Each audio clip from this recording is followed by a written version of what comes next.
குடியரசு தின விழா அணிவகுப்பு நிகழ்வு பங்கேற்கக்கூடிய 15 மாநிலங்களின் அலங்கார ஊர்திகளுக்கு அனுமதி என்பது மத்திய குழுவால் வழங்கப்பட்டிருக்கிறது.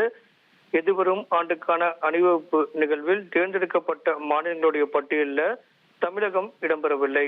இந்த வருடம் கருப்பொருள் என்பது தீம் ஹெரிட்டேஜ் அண்ட் டெவலப்மெண்ட்.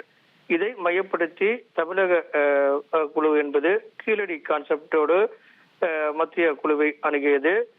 அந்த தமிழக அரசினுடைய குழுவினுடைய கீழடி கான்செப்டுக்கு அனுமதி என்பது வழங்கப்படவில்லையா என்பது குறித்தான கேள்வி தற்போது எழுந்திருக்கிறது.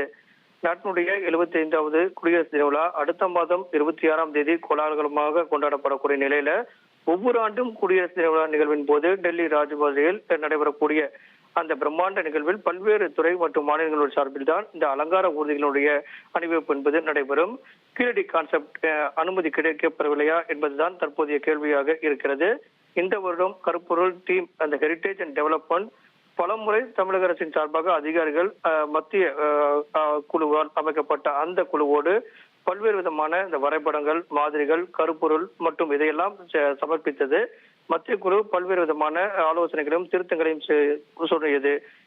முதல் கூட்டத்தில் கீழடிக்கான அந்த வரைபடங்களை கொடுத்தார்கள். அதைத் தொடர்ந்து கீழடியில் கிடைத்த பொருட்கள் பற்றிய மிக பெருமையை பறைசாட்டினார்கள்.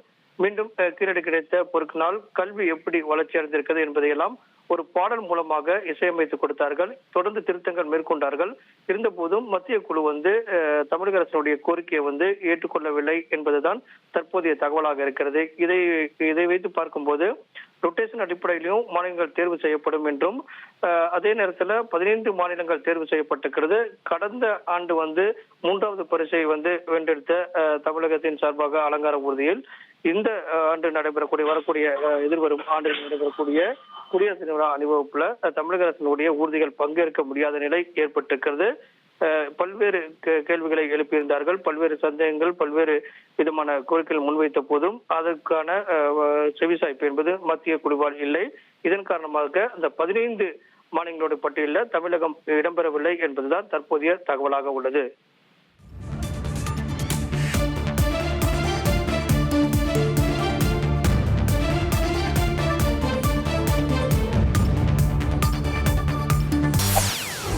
செய்திகளை உடனுக்குடன் தெரிந்து கொள்ள உடனே சப்ஸ்கிரைப் பண்ணுங்க.